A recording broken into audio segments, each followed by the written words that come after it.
Assalamualaikum warahmatullahi wabarakatuh. Alhamdulillahirabbil alamin. Assalatu wassalamun ala asrofil anbiya'i wal mursalin wa ala alihi wa sahbihi ajma'in. Amma ba'du.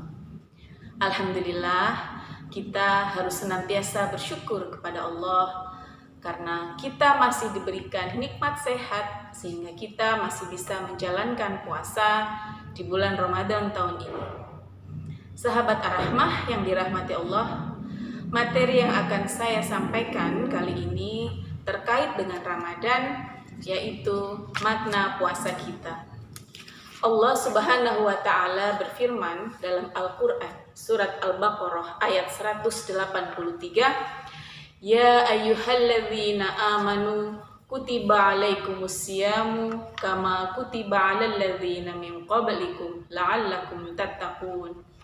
Wahai orang-orang yang beriman, diwajibkan atas kamu berpuasa seperti halnya orang-orang sebelum kamu agar kamu bertakwa. Sahabat Ar-Rahmah, apakah makna puasa itu?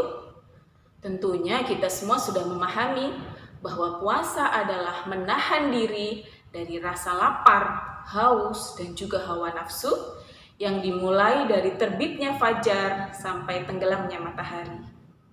Namun, apakah makna puasa hanya sebatas itu saja? Jika kita memaknai puasa hanya sebatas itu saja, alangkah ruginya kita. Karena puasa itu adalah ibadah yang istimewa, ibadah yang berbeda dengan ibadah-ibadah lain. Bisa diambil contoh sholat, zakat, ataupun naik haji. Orang lain bisa melihat ibadah itu. Tidak hanya dengan puasa. Puasa adalah ibadah rahasia antara seorang hamba dengan Allah Subhanahu wa Ta'ala. Puasa tidak bisa dilihat oleh orang lain kecuali Allah Subhanahu wa Ta'ala. Sebuah hadis dari Bukhari Muslim yang artinya, apa saja ibadah seorang anak Adam adalah untuk dirinya sendiri, kecuali puasa. Jadi, puasa itu sebenarnya ibadah yang sangat tinggi nilainya, sangat membawa berkah bagi kita umat muslim yang menjalankannya. Karena dengan berpuasa, kita menjadi semakin mengerti batasan-batasan mana yang boleh dan tidak boleh. Dan batasan-batasan itu tidak hanya sebatas kapan kita boleh makan dan minum, atau kapan kita harus berhenti makan dan minum. Tidak itu saja, tetapi ada banyak hal yang lebih dari itu. Dan bulan Ramadan ini adalah bulan yang mulia, bulan di mana Al-Quran diturunkan.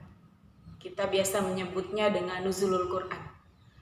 Ada juga di bulan Ramadan ini ada malam yang lebih mulia daripada 1000 bulan, malam Lailatul Qadar. Jadi selain menahan lapar dan haus, makna puasa yang akan kita bahas kali ini ada dua. Sebenarnya ada banyak makna lain, tapi kali ini kita bahas dua saja. Yang pertama adalah puasa bermakna kita harus menahan diri kita dari segala emosi negatif. Apa itu emosi negatif? Emosi negatif adalah perasaan yang seringkali merugikan orang lain dan terkadang juga merugikan diri kita sendiri. Contohnya adalah amarah, benci, dendam, kecewa yang berlebihan, atau bahkan sedih yang berlebihan. Itu juga disebut dengan emosi negatif. Sebenarnya di luar Ramadan pun kita seharusnya bisa menahan diri dari itu semua, apalagi di bulan Ramadan yang mulia. Maka umat muslim dianjurkan untuk lebih banyak beribadah di bulan Ramadan, lebih banyak mendekatkan diri kepada Allah Subhanahu wa Ta'ala. Selain akan mendapatkan pahala yang berlipat di bulan Ramadan ini, kita juga bisa menghindari diri dari berbagai emosi negatif. Lantas bagaimana jika masih ada orang yang menyakiti kita? Masih ada orang yang membuat emosi kita di bulan Ramadan ini? Alangkah lebih baiknya jika kita memaafkan orang tersebut tanpa harus menunggu orang tersebut meminta maaf, maka hati kita akan bisa lebih lapang, kita bisa lebih tenang dan nyaman dalam menjalankan puasa. Kita harus bisa berlapang dada dalam menghadapinya. Dan jika kita berhasil membersihkan hati kita dari emosi negatif, insya Allah, maka makna puasa Ramadan yang sesungguhnya bisa kita raih. Makna yang kedua adalah puasa bermakna menahan diri untuk tidak membicarakan keburukan orang lain, untuk tidak bergosip, untuk tidak berghibah. Sebetulnya kita semua tahu, dalam keadaan apapun membicarakan aib orang lain diibaratkan dengan memakan daging saudaranya yang sudah mati. Mengapa diibaratkan dengan memakan daging saudara kita? Karena saudara kita yang kita ceritakan aibnya itu sangat merasa sakit, hatinya, semuanya, sehingga diibaratkan kita memakan dagingnya.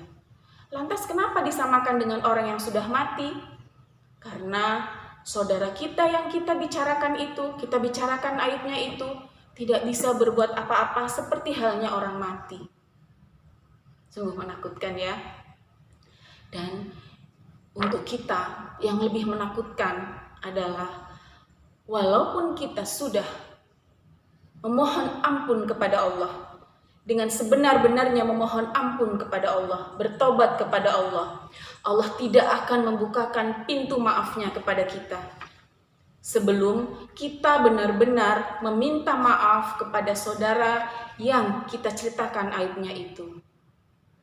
Jadi berat sekali. Lantas bagaimana dengan puasa kita? Sudah pasti puasa kita menjadi tidak bermakna jika kita tidak bisa mengendalikan diri dari membicarakan aib orang lain. Semoga kita semua di bulan Ramadan ini terhindar dari puasa yang tidak bermakna, puasa yang hanya mendapatkan rasa lapar dan haus. Tapi sebaliknya, semoga kita bisa meraih makna puasa yang sesungguhnya. Keberhasilan puasa kita akan terlihat di bulan-bulan setelah Ramadan. Apakah perilaku dan ibadah kita masih sama seperti di bulan Ramadan atau bahkan meningkat lagi? Atau justru perilaku dan ibadah kita sama dengan bulan sebelum Ramadan atau bahkan lebih buruk? Naudzubillah min dzalik, jangan sampai ya. Nah, maka dari itu sahabat Ar-Rahmah semuanya, mari kita bersama-sama memperbaiki kualitas puasa kita agar makna puasa yang sesungguhnya bisa kita raih. Terima kasih, sekian dari saya, semoga bermanfaat. Billahi taufiq wal hidayah. Wassalamualaikum warahmatullahi wabarakatuh.